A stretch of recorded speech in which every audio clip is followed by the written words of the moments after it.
MBN 종합뉴스 오늘 주요 뉴스입니다. 법원이 일부 허용한 드라이브스루 방식의 개천절 차량 집회가 곳곳에서 열렸습니다. 경찰이 서울 시내 길목 90곳에 검문소를 설치하고 차벽과 펜스로 광화문 광장을 봉쇄해 시위자들과 산발적인 대치가 빚어졌지만 큰 충돌은 없었습니다. 코로나19 확진 판정을 받은 트럼프 미국 대통령이 만일의 상황에 대비해 군 병원에 입원했습니다. 항바이러스제인 렘데시비르와 현재 개발 중인 항체 약물을 투약받고 있는 트럼프 대통령은 트위터를 통해 자신은 잘 지내고 있다고 밝혔습니다. 어제 국내 코로나19 확진자가 75명 늘었습니다. 최근 사흘 연속 두 자릿수를 유지하고 있지만 추석 연휴 귀성 귀경 과정에서 2명이 확진 판정을 받아 추가 확산 우려가 커지고 있습니다. 오늘 새벽 대구의 한 3층짜리 상가 건물 2층에서 불이 나 2명이 숨지고 1명이 중상을 입었습니다. 산에서 버섯을 캐던 60대가 추락하고 섬에서 캠핑을 하던 관광객이 뱀에 물리는 등 추석 연휴 곳곳에서 사고가 이어졌습니다. 올해 초 유치원사법이 국회를 통과하면서 유치원들이 정부 보조금을 제대로 사용하는지 감시할 수 있게 됐습니다. 하지만 똑같이 아이들 보육을 담당하는 어린이집은 관리 감독의 사각지대에 놓여 있었습니다. MBN이 단독 보도합니다. 추석 연휴 막바지 귀경 차량과 나들이객이 몰리면서 고속도로 곳곳이 정체를 빚었습니다. 오늘 하루에만 400만 대 넘게 고속도로를 이용한 것으로 추정되는데 이 정체는 저녁 10시 이후 모두 풀릴 전망입니다. 여러분 안녕하십니까? MBN 종합뉴스입니다. 연휴 막바지 예고됐던 개천절 집회는 법원이 일부 차량 집회를 허용하긴 했지만 큰 충돌 없이 마무리됐습니다. 특히 광화문 광장은 경찰이 펜스와 차벽으로 둘러싸 철저히 진입을 막으면서 8.15 광복절 집회 때와는 사뭇 다른 모습이었습니다. 먼저 고정수 기자입니다. 서울 광화문 광장 인근 도로에 경찰 버스들이 줄지어 서 있습니다. 광장은 텅 비었고 길목 곳곳엔 경찰들이 배치됐습니다.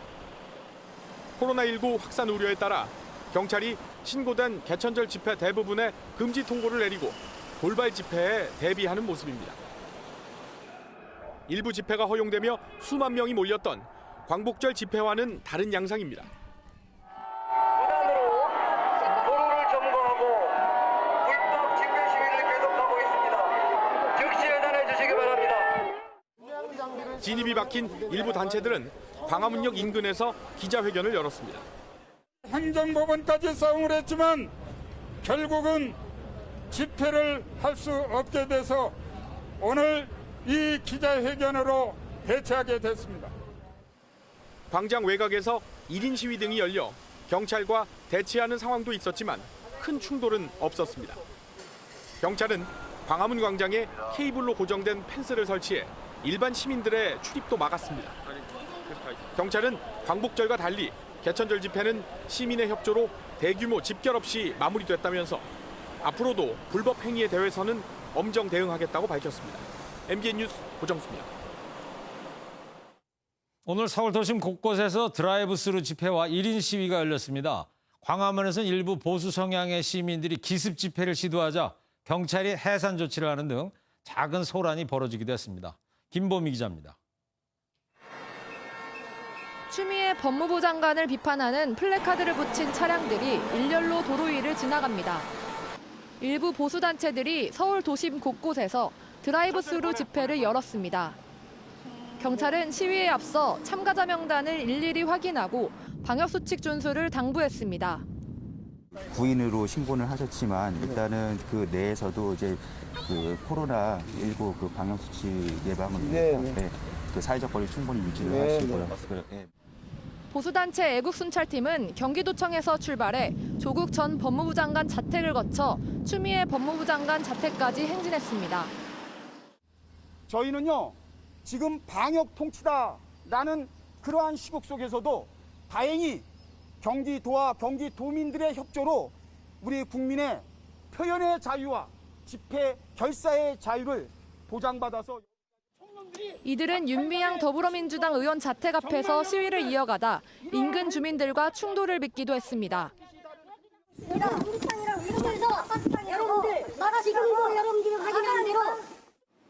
또 다른 보수단체인 새로운 한국을 위한 국민행동도 서울 강동구 일대에서 2시간가량 집회를 진행했습니다.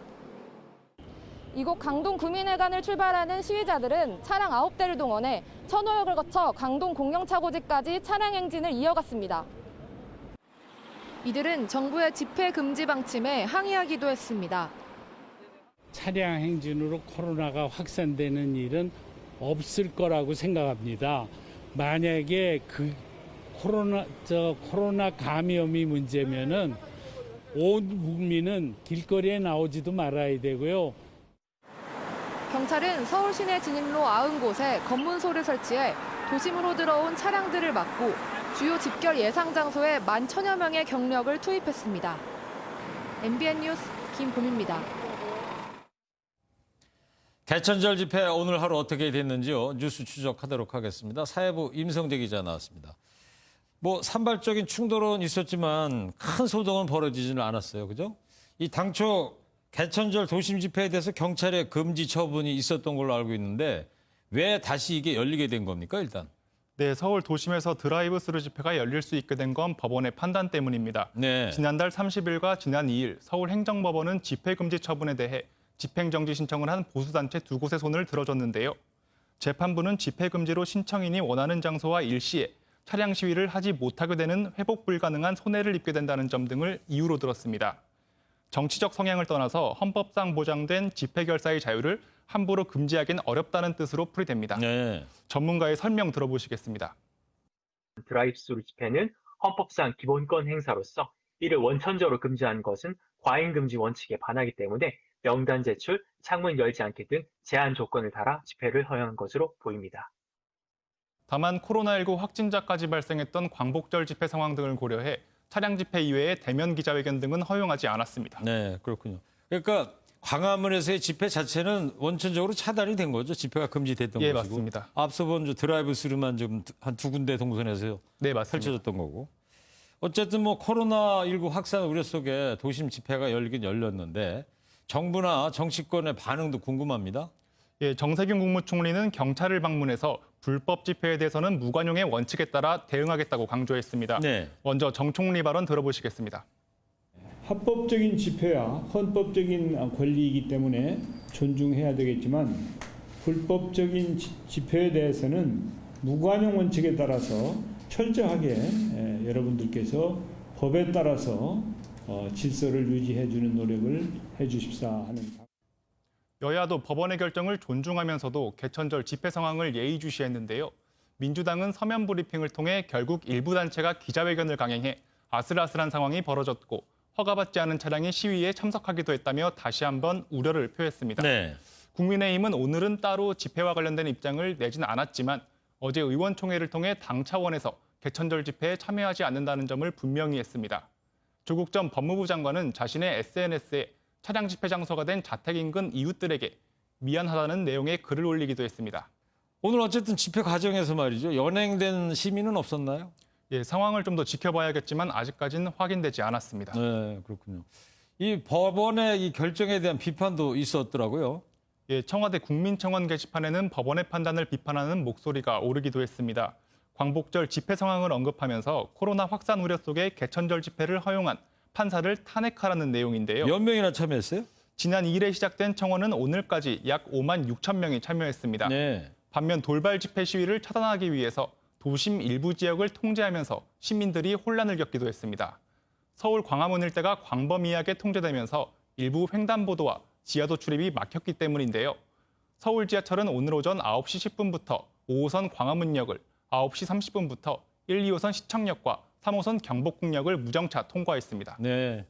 서울 도심 진입할 때 보니까 지금 화면에서처럼 곳곳에서 경찰이 검문하고 그러느라고 교통 불편이 크긴 컸었습니다.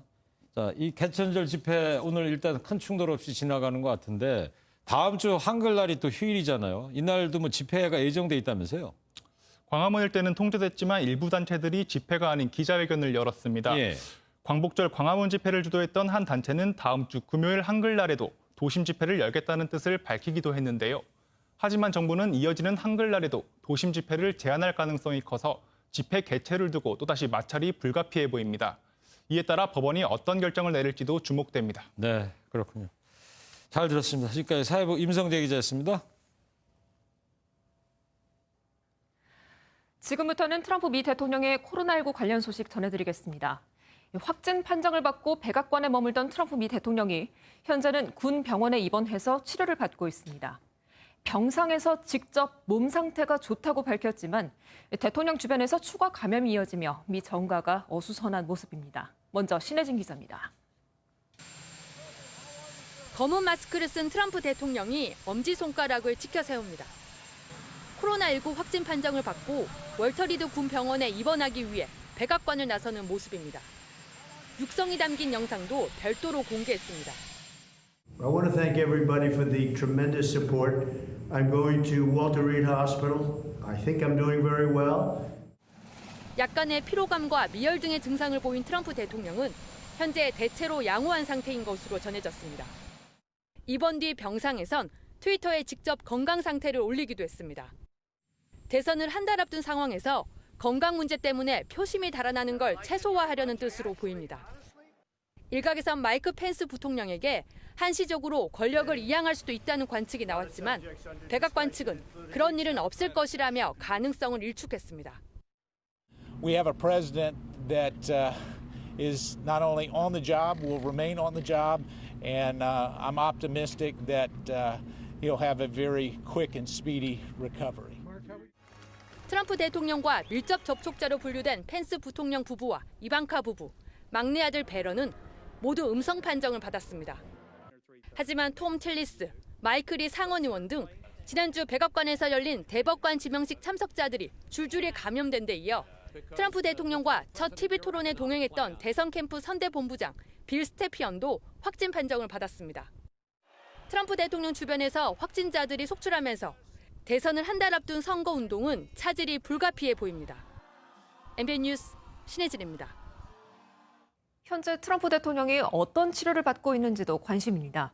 주치의가 밝힌 바로는 트럼프 대통령에게 임상시험 중인 치료제와 또 완치자의 항체를 혼합해서 투여했다고 하는데요. 중증으로 발전하는 걸 막는 데 집중한 것으로 보입니다. 이어서 황재헌 기자입니다. 트럼프 미 대통령의 주치의인 션 콘리 박사가 작성한 약물 처방 문서입니다. 콘리 박사는 생명공학업체 리제네론사의 치료제 8g을 코로나에서 회복한 환자의 항체와 섞어 대통령에게 주사했다고 밝혔습니다. 이 치료제는 코로나 초기 증상자가 중증으로 악화되는 걸 막는 역할을 하는데 아직은 3상 임상시험까지만 진행된 실험용 약물입니다. 안전성이 완전히 검증된 약물이 아님에도 트럼프 대통령이 중증으로 악화되는 걸 초기에 예방하기 위해 사용한 것으로 보입니다. So these experimental drugs are purified versions of antibodies that seem to work best against coronavirus in the lab and in animal tests. 또 트럼프 대통령은 현재 입원 중인 군병원에서 코로나19 치료제인 렘데시비르를 투여받았습니다. 렘데시비르는 지난 5월 미 식품의약국이 승인한 코로나19 치료제로 우리나라도 환자들에게 투약하고 있습니다. 중증 환자에게 쓰는 약물이라는 점에서 증세가 악화된 것 아니냐는 관측이 나왔는데 콘리 주치의는 트럼프 대통령은 산소 공급도 필요 없는 편안한 상태라며 경증임을 강조했습니다. 다만 전문가들은 트럼프 대통령이 74살 고령에 체중 110kg의 비만이라는 악조건을 갖춰 위험 요인이 있다고 진단하고 있습니다. MBN 뉴스 황재헌입니다. 트럼프 대통령 부부의 확진 소식에 김정은 위원장이 직접 위로 전문을 보냈습니다. 공개적으로 외국 지도자에게 위로를 전한 것은 처음인데 어떤 내용이 담겼는지 백길종 기자가 전해드립니다. 북한 조선중앙통신이 코로나19에 감염된 트럼프 대통령에게 보낸 김정은 국무위원장의 위로 전문을 공개했습니다. 김 위원장은 당신과 영부인이 코로나 비루스 검사에서 양성 판정을 받았다는 소식을 접했다며 당신과 가족에게 위문을 표한다고 밝혔습니다. 이어 하루빨리 완쾌되기를 진심으로 기원한다며 당신은 반드시 이겨낼 것이라는 말도 덧붙였습니다. 김 위원장이 외국 지도자의 확진 소식에 공개적으로 위로의 뜻을 전한 것은 처음입니다. 그 배경으로 바이든 후보의 당선보다는 트럼프 대통령의 재선을 바라는 의미가 담겼다는 해석이 나옵니다. 북한은 이른바 탑다운 정상 간의談판을 통한 비핵화 방안을 선호하기 때문에 트럼프 대통령이 됐으면 하는 그 바람이 그 안에 실려 있다 판단이 되고요. 김정은 위원장뿐 아니라 영국, 러시아, 독일 정상 등도 트럼프 대통령에게 위로 메시지를 보낸 가운데 중국은 온도 차이를 보였습니다. 화춘잉 중국 외교부 대변인이 트위터를 통해 빠른 회복을 기원했지만 정작 시진핑 주석의 별도 메시지는 나오지 않았습니다.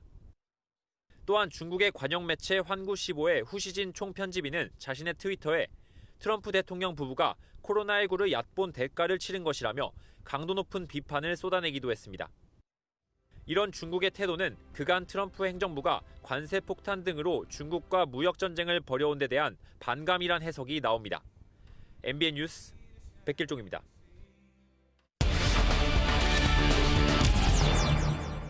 네, 트럼프 대통령이 코로나19 확진 판정받으면서 미국 대선은 물론이고요. 국제 정세가 요동칠까 전 세계가 주목하고 있습니다.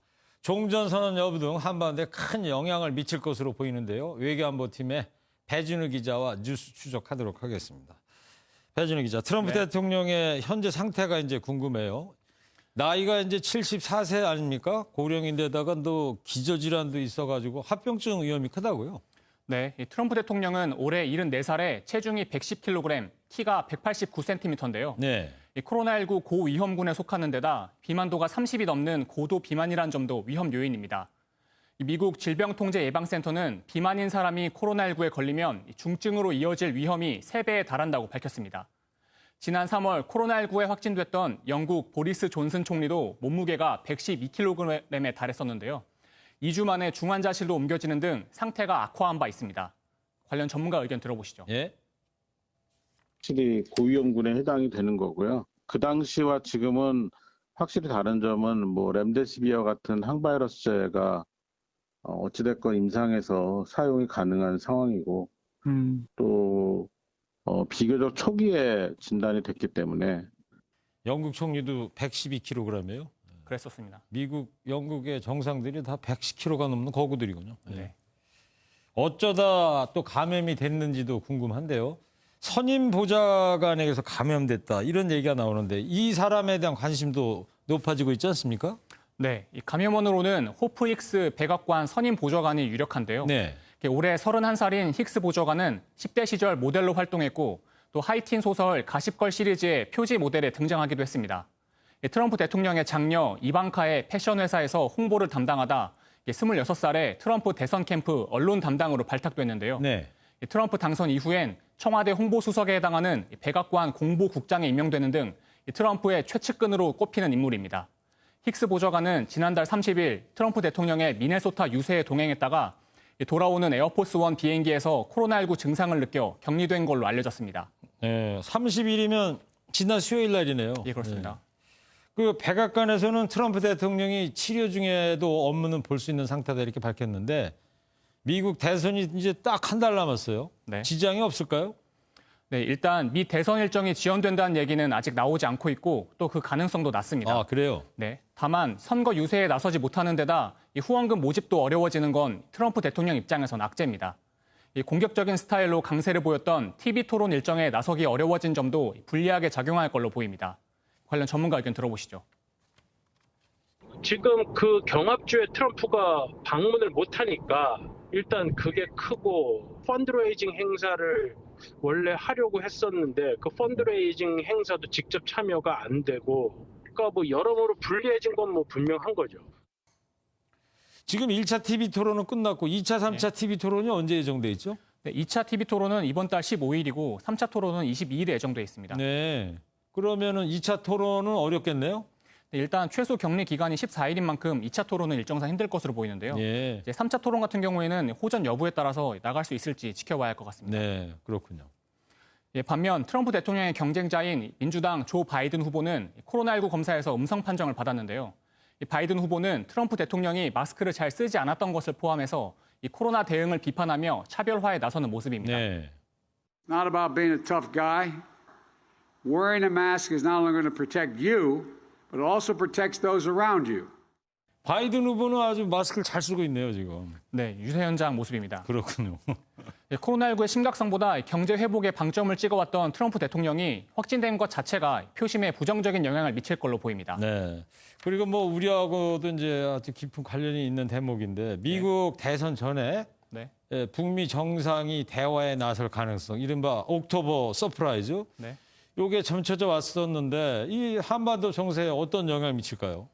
예, 당장 북한이 특별한 행동에 나서진 않을 것 같다는 게 전문가들의 의견입니다. 네. 예, 북한은 오는 10일 당 창건 75주년을 앞두고 대규모 열병식을 준비하는 모습이 위성사진에 포착되고 있는데요. 예, 트럼프 대통령의 확진으로 미 대선 전 북미 간 대화 국면은 기대하기 어려워졌지만 재선 가능성이 아직 남아있는 만큼 섣부른 도발에 나서진 않을 걸로 보입니다.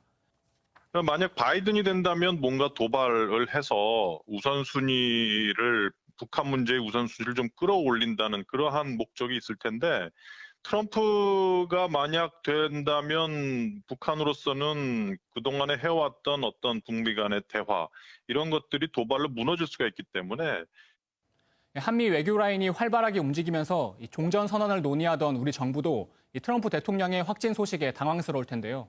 일단 마이크 폼페이오 미 국무부 장관이 예정대로 방한 일정을 진행하기로 해서 어떤 대북 메시지를 내놓을지 지켜봐야겠습니다. 네, 그렇군요. 자, 세계 최강대국 미국 대통령, 그것도 부부가 코로나19에 감염이 됐습니다. 한반도 평화의 옥토버 서프라이즈를 기대했는데 세계를 깜짝 놀라게 하는 코로나 서프라이즈가 된 것 같습니다. 뉴스 추적 배진우 기자였습니다. 다음은 국내 코로나19 관련 소식입니다. 오늘 0시 기준으로 신규 확진자 수는 국내 52명, 해외 23명을 합해서 모두 75명으로 집계됐습니다. 추석 연휴 첫날 9월 30일 확진자 수가 113명으로 치솟았던 이후 사흘 연속으로 두 자릿수를 유지하면서 이렇게 감소세를 보이고 있는데요. 여기에는 검사 건수가 영향을 미쳤을 가능성이 있습니다. 연휴 전에 10,000건 안팎이던 검사 건수가 연휴 기간에는 5,000에서 6,000건으로 줄어들었기 때문입니다.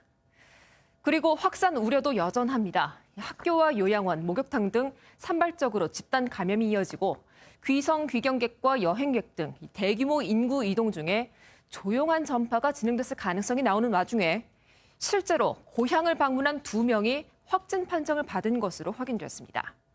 정부는 오늘과 내일 남은 연휴에 각종 모임을 자제하고 종교 활동을 비대면으로 해달라고 당부했습니다. 이 내용은 윤기란 기자가 전해드립니다. 연휴 기간 고향을 방문한 2명이 코로나19 확진 판정을 받았습니다. 모두 부산을 방문했는데 한 명은 울산에서 다른 한 명은 서울에서 간 것으로 알려졌습니다. 신규 확진자 수가 줄고는 있지만 여전히 전국에서 산발적인 집단 감염이 이어지고 있습니다. 경기도 용인에선 공원에 모인 17명의 고교생 중 1명이 지난달 30일 처음 확진된 이후 지금까지 다른 학생과 가족 등 9명이 감염됐습니다. 지난달 25일 공원 놀이터에 모인 학생들은 수시간 동안 같이 음료와 음식을 나눠 먹은 것으로 알려졌습니다. 수도권의 병원과 요양원, 교회는 물론 부산의 목욕탕 등 코로나19에 취약한 노인시설과 의료기관, 다중이용시설에서도 감염이 계속되고 있습니다.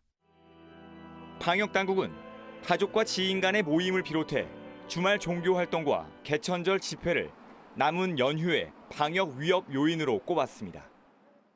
예배, 미사, 법회를 포함한 모든 종교 활동은 비대면으로 실시해 주시고 모든 대면 모임과 행사, 단체 식사 등은 자제해 주실 것을 요청드립니다.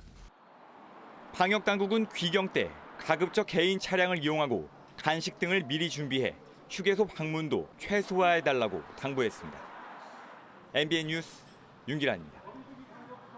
추석 연휴 각종 사건 사고가 이어졌습니다. 오늘 새벽 대구의 한 상가에서 난 불로 2명이 숨졌는데요.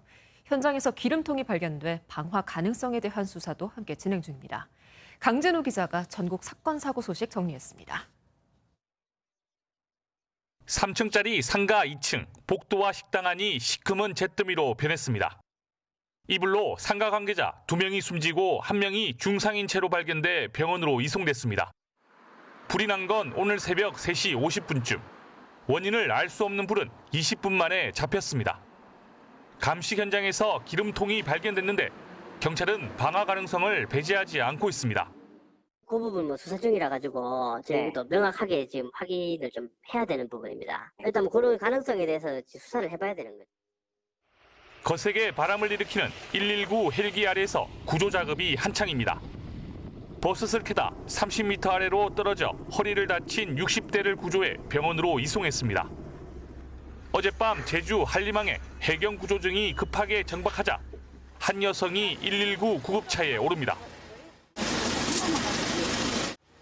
제주 비양도에서 캠핑하던 관광객이 뱀에 물렸는데 육상과 해상을 잇는 발빠른 구조 덕분에 위기를 넘겼습니다. 그 시간이면 또 저기 한림 비양도 다니는 도선도 없고 또 뱀이 무슨 뱀인가 종류를 모르기 때문에 일단 응급처치는 한 것 같은데 경비장이 전남 하순에서는 헤어진 동거녀의 집을 찾아가 흉기를 휘둘러 가족 3명을 다치게 한 50대가 붙잡히기도 했습니다. MBN 뉴스 강진우입니다. 상온 노출이 의심되는 독감 백신을 맞은 사람이 지금까지 2,303명인 것으로 집계됐습니다. 이상 반응을 호소하는 사람도 12명인데 방역 당국은 대부분 가벼운 증상을 앓고 있다고 밝혔습니다. 강대엽 기자입니다.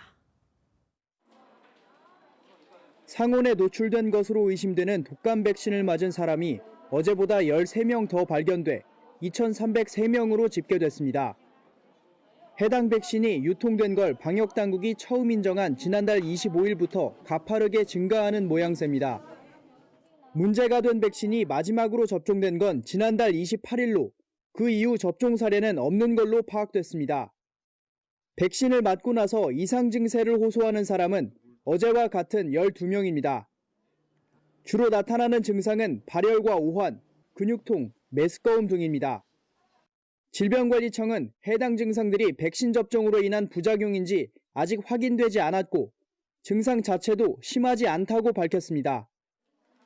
지난달 인천 지역 요양병원에서 백신을 맞은 환자 3명이 사망한 건에 대해서도 방역당국은 기저질환 악화를 사인으로 판단한 바 있습니다. MBN 뉴스 강대엽입니다. 올해 초 유치원 3법이 국회 문턱을 넘으면서 사립유치원이 보조금과 학부모 간의 원비를 제대로 쓰고 있는지 관리 감독이 가능해졌죠. 그렇지만 어린이집의 경우에는 보조금 문제가 여전한 데다가 환수율마저 높지 않다고 합니다. 조창훈 기자가 단독 보도합니다. 지난 5월 이곳에 있던 어린이집은 정부 보조금 4,200만 원을 허위로 타낸 사실이 적발돼 문을 닫았습니다. 보육교사를 허위로 등록한 건데 과연 다른 곳은 어떨까요? 앞서 대전의 한 어린이집은 이틀 등원한 영아를 9일 더 등원한 것으로 처리했습니다. 11일 이상 출석해야 많게는 50만 원에 이르는 보조금을 받을 수 있다는 점을 노린 겁니다. 어린이집 원장들은 정부 보조금으로는 최저교육비 충당도 어렵다고 말합니다. 애들이 그렇게 다 차면은 괜찮은데 지금 애들이 없잖아요. 아무리 나라에서 돈을 줘도 인건비만큼은 못 쫓아가는 것 같더라고요. 최근 3년간 어린이집 보조금 환수 결정 건수는 500여 건으로 액수만 55억 원이 넘지만 환수율은 점점 떨어지고 있습니다. 복지부 관할인 어린이집은 또래가 다니는 유치원에 적용된 규제를 받지 않다 보니 보조금 사각지대가 여전하다는 평가입니다. 이러다 보니 한 시민단체는 최근 유치원 3법처럼 어린이집 3법도 만들어달라며 시위를 열기도 했습니다. 지자체에서 보조금 지출 내역에 대해서 파악해서 시스템에 입력을 하도록 되어 있지만 굉장히 미진하고요. 그래서 보건복지부의 직접 조사 강화 등 더욱 어린이집 공공성 강화를 위한 영유아 보육법 개정안은 소관상임위인 복지위에 계류되어 있습니다. MBN 뉴스 조창훈입니다. 인천 상륙작전으로 희생되고 삶의 터전을 이룬 월미도 주민의 이야기 오늘 마지막 편입니다. 2차 세계대전이 끝난 뒤에 프랑스는 역사를 기록하고 승화시키는 도시 재건에 성공했고 희생자를 기리는 작업은 지금도 계속되고 있습니다. 프랑스의 사례를 통해서 희생자 기억은 과거 치유의 밑거름이라는 교훈을 새겨봅니다. 신동규 기자입니다. 노르망디 상륙작전 이후 석 달간 이어진 폭격으로 프랑스의 항구 도시 르 아브르는 3만 명 이상이 집을 잃었습니다. 전쟁이 끝난 후 건축가 오기스트 페레의 계획 아래 20년에 걸쳐 도시를 재건했고 2005년 유네스코 세계유산에 등재됐습니다. 르 아브르는 민간인 희생자 찾기에도 계속 힘을 쏟고 있습니다. civile depuis quelques années avec Stéphane Le Brutto dans la perspective effectivement de mettre à disposition une liste. 연합군이 승기를 잡을 수 있었던 팔레즈 포위전에선 도시의 80%가 파괴됐지만 결국 재건에 성공했습니다. Des fonds de reconstruction, dits de reconstruction ont été apportés à la ville de Falaise, comme toutes les villes bombardées. Dans le cadre de la reconstruction, les États-Unis d'Amérique ont apporté énormément de... 팔레즈는 유럽 최초로 민간인 희생자 기념관도 세웠습니다. Fier de quoi? Très fier que eux, des anonymes, on leur ait donné la parole. C'était pas, voilà, c'est ce que je dis toujours, c'est la façon dont aussi on a avancé, dont on a raconté l'histoire. 과거를 치유하고 미래로 나아가기 위해선 희생자 기억이 선행돼야 한다는 믿음 때문입니다.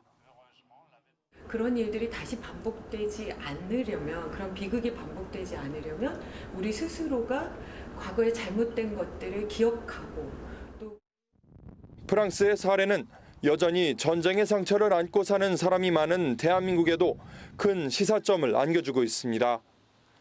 MBN 뉴스 신동규입니다.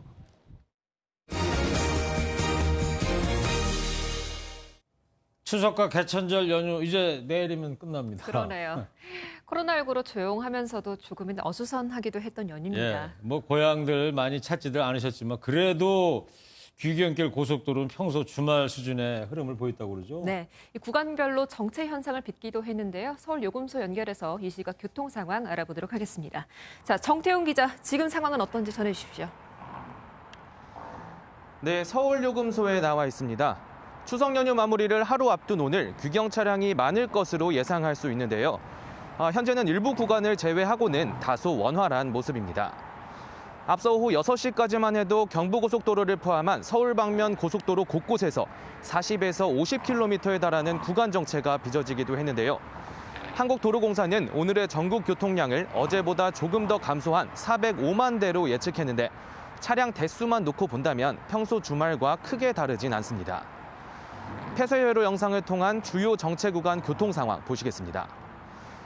먼저 영동선 여주휴게소 부근입니다.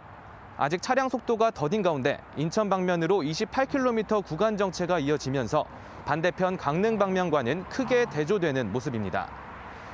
다음은 오후에 가장 밀렸던 구간 중 하나인 경부선 청주나들목입니다. 언제 그랬냐는 듯 지금은 차량이 속도를 내며 달리고 있는데요. 서울 방향 16km 구간에 걸쳐 움직임이 더딥니다.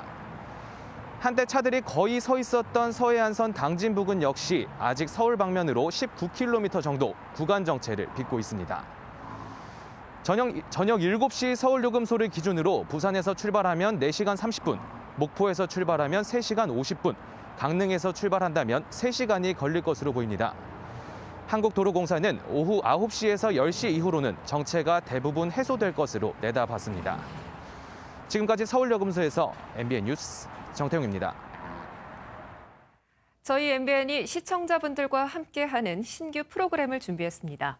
가수 45명의 노래 실력을 보시고 이 중에 높은 점수를 받는 6명을 맞히면 상금의 주인공이 되는 신개념 음악쇼 로또싱어입니다. 종합뉴스가 끝난 뒤에 첫 방송되는데요. 먼저 리포트로 잠시 만나보시겠습니다. 조희로 기자입니다. 세계 최초 시청자가 상금을 받는 뮤직 게임쇼 45인의 싱어를 소개하겠습니다. 나윤권, 소찬휘, 김경호 등 레로라 하는 톱 가수 45명이 총출동해 가창력과 퍼포먼스를 뽐냅니다. 최근 대세로 자리 잡은 트로트뿐 아니라 발라드, 국악, 성악, 뮤지컬 등 다채로운 장르가 어우러져 시청자들의 눈과 귀를 만족시킵니다. 특히 시청자들이 직접 참여해 상금을 받을 수 있다는 점에서 기존의 경연 프로그램과는 차별화됩니다. 시청자들은 45명의 가왕 중 경연 점수를 가장 많이 받은 상위 6명을 예측하고 맞힌 경우 상금을 받게 됩니다. 이름하여 로또싱어. 3차례의 예선과 최종 라운드를 포함해 총 4번의 예측에 참가할 수 있고 누적 상금은 1억 원입니다. 대한민국 역사상 가장 유례없는 한마디로 대박. 시청자들의 판단을 돕기 위해 캐스터와 예측단을 도입했고 예측단장은 김구라, MC는 이휘재가 맡았습니다. 제가 첫사랑을 했을 때 그 설레고 기대됐던, 떨렸던, 소중했던 그런 마음으로 여러분들께 노래 부르겠습니다. 가수들의 화려한 무대뿐 아니라 프로그램에 참여하는 재미까지 누릴 수 있는 로또싱어는 잠시 후 첫 방송을 시작으로 매주 토요일 저녁 9시에 시청자들을 찾아갑니다. 끝났다. 너무 잘해. MBN 뉴스 조유로입니다. 개천절 프로야구에서는 호랑이와 곰이 만났는데 단군 신화처럼 곰이 이겼습니다. 두산 베어스가 기아 타이거즈와 공동 5위 대결에서 승리해 가을 잔치에 한 발 더 다가섰습니다. 김동환 기자입니다. 경기 전 사이좋게 장난치고 선물도 주고받은 두산과 기아 선수들. 하지만 경기가 시작되자 표정이 싹 바뀝니다. 안타성 타구를 껑충 뛰어 잡아내고 관중석으로 넘어가는 타구도 몸살이지 않고 걷어냅니다. 기아 선수들의 호수비에 두산 허경민은 전력 질주와 몸을 던지는 득점으로 응수했습니다. 결국 끈기의 승자는 곰 군단이었습니다. 두산은 1회 만루 기회에서 오재일의 2타점 적시타와 박건우의 희생플라이로 기선을 제압하고 4회 김재환의 2점 홈런으로 쐐기를 박았습니다. 기아의 추격을 따돌린 두산은 단독 5위로 올라서며 포스트 시즌 마지막 티켓 확보에 유리한 고지를 점했습니다. 김태형 두산 감독은 역대 가장 적은 841경기 만에 500승을 달성했습니다. 롯데는 이대호, 이병규, 오윤석 등 홈런 4방을 앞세워 하나를 대파했습니다. 7위 롯데는 3연승을 달려 가을 잔치를 향한 신락 같은 희망을 이어갔습니다. LG는 대타 박용택의 2타점 동점 적시타에 힘입어 KT에 역전승했습니다. 최고령 선수 박용택은 KBO 최초의 통산 2,500안타에 한개 앞으로 다가섰습니다. MBN 뉴스 김동환입니다.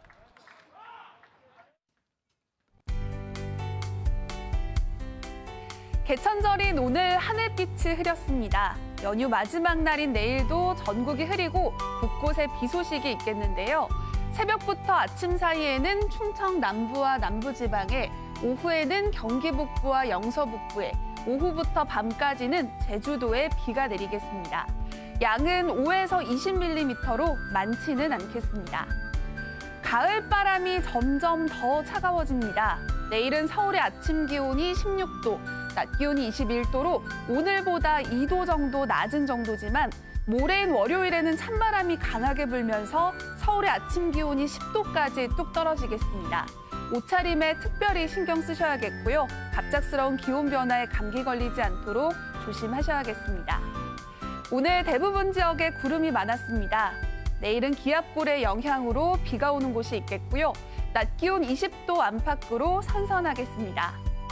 남부지방 한낮에 광주가 22도, 대구가 23도로 오늘보다 4도가량 낮겠습니다. 동해안 지방 내일 오후부터 영동을 중심으로 바람이 강하게 불겠습니다. 화요일에는 서울의 아침 기온이 9도까지 내려가 올가을 들어 가장 춥겠고요. 당분간 맑은 하늘이 펼쳐지겠습니다. 날씨였습니다. 오늘 서기로 2020년이고 단기로 4353년 개천절이죠. 네, 단군 왕검이 우리나라를 세운 날이고요. 네, 단군 할아버지가 누구의 아들이에요? 그야 이 마늘과 쑥을 먹으면서 100일을 버텨낸 이 사람이 된 웅녀의 아들이잖아요. 그런데 왜요? 이 생마늘 얼마나 이 지독합니까? 네.